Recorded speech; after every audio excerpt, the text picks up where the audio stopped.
Our final inductee today is from Brownsburg, Indiana, Mr. J.Saldana. Yeah.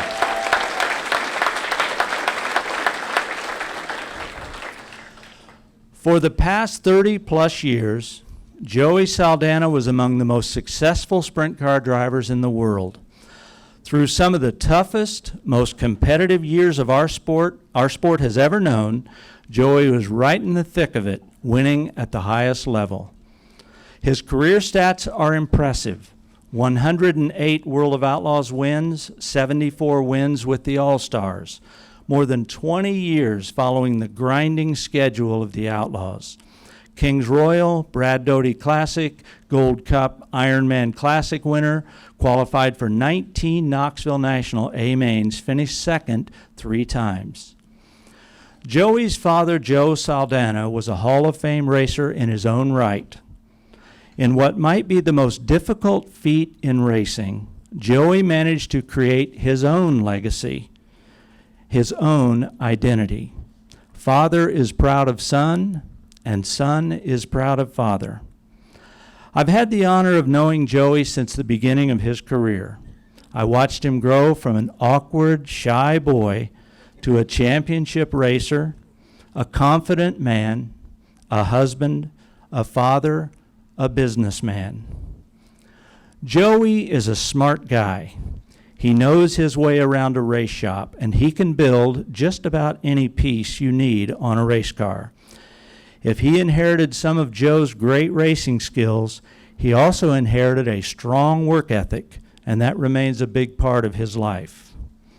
Joey grew up idolizing Lee Osborne and Doug Wolfgang. Those are pretty good people to emulate. But I hope Joey understands and realizes that for a generation of young racers, a lot of people wanted to be like Joey Saldana. Ladies and gentlemen, the Brownsburg Bullet, Joey Saldana.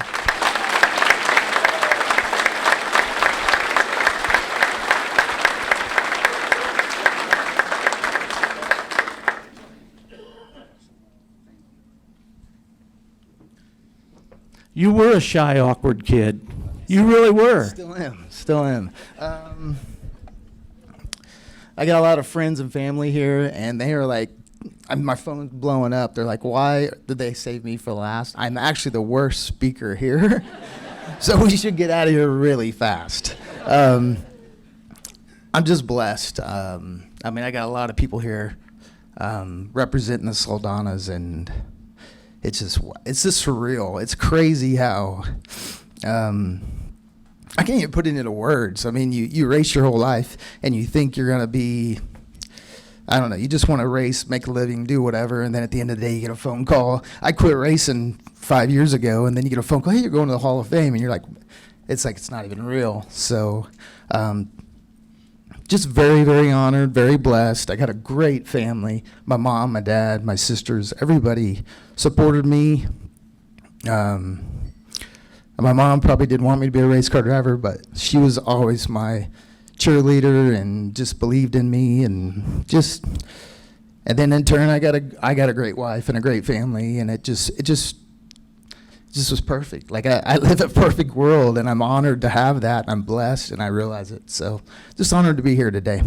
You know, one thing that I've always enjoyed about you, Joey, is that you have a genuine interest and respect in the history of sprint car racing. That's real with you. You really studied the sport and who was in it, and I think that's partly why this means so much to you. Well, my dad was a great racer. I'm standing next to Lynn Paxton over there, the great storyteller. He should be up here telling my story, and I'd rather listen to that. But it's just, my dad just laid a great foundation for me, and Lee Osborne, Steve Stapp, Rick Long, I can go on and on, the Hoffmans, Galen Fox. I mean, my whole life was I was in the middle of greatness, and just a little sliver of me fell out, and we did okay. You know, I was sincere what I said about, though, and I mean this. It's hard in this sport. You start out, no matter how you work it, you're Joe's boy.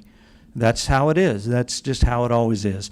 But you handled that gracefully, and you became Joey in your own right with your own ability, and you don't sell yourself short. I know you want to thank all these other people, but I watched. You got it done. Well, that's the crazy part. Is when I got the phone call that I made it, I always felt like I wasn't good enough or never did enough. And then you get the phone call and you're like, wow, I guess I did do enough. And, you spend your whole career thinking, I'm getting fired, or I'm this, or I'm that. And then, you're like, I never achieved enough, or it's always the race I didn't win, or what I could have done. And then you get the phone call and you're like, it's just very gratifying to know that I guess I did do enough. Hey, man, as far as I know, you cannot be fired from the Hall of Fame. So it's awesome.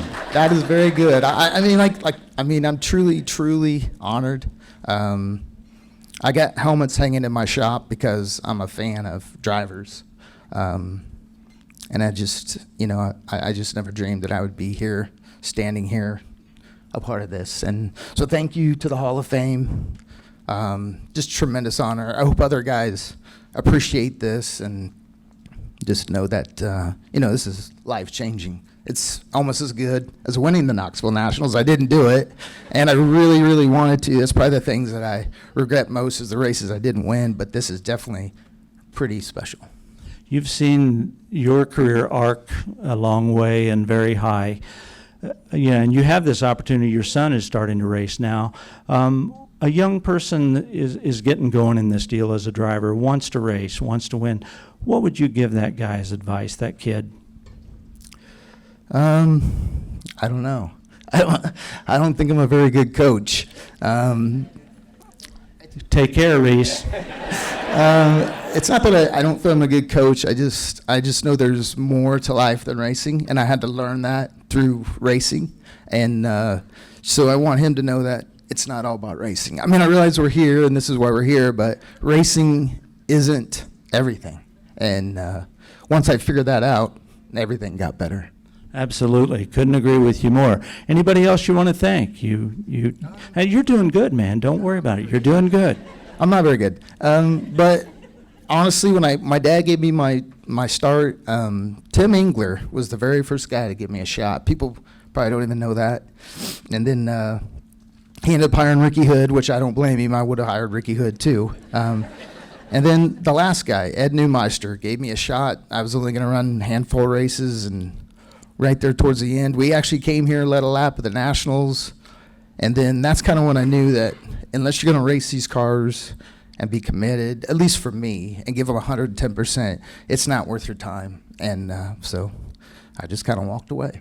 So tell me about life after racing. What's keeping you busy?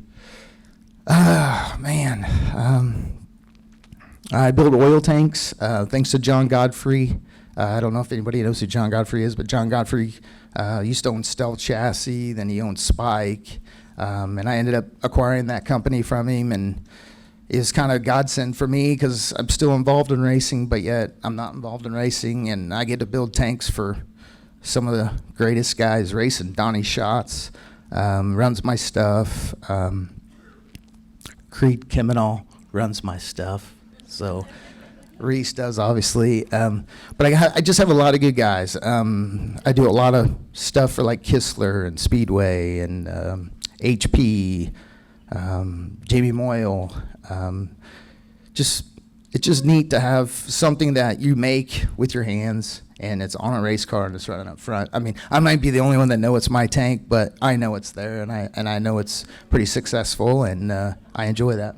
You also got a truck, if I recall, you telling me, a semi. I'm just trying to be like Chad Kiminal. I'm just wanting to be like Chad. I had a crazy idea. I wanted to haul corn and beans, and next thing I know, I'm helping the farmers. So it's just trying to stay occupied, keep your time busy, and do things other than racing. Keep my mind off racing, and but then Reese comes around for the summer, and we try to do a little bit of racing.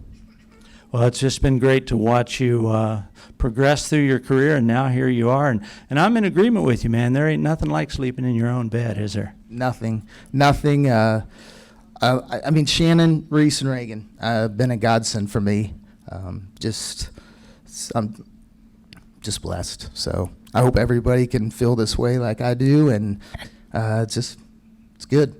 It's a great day, and you're in the Hall of Fame. Congratulations. Joey Saldana.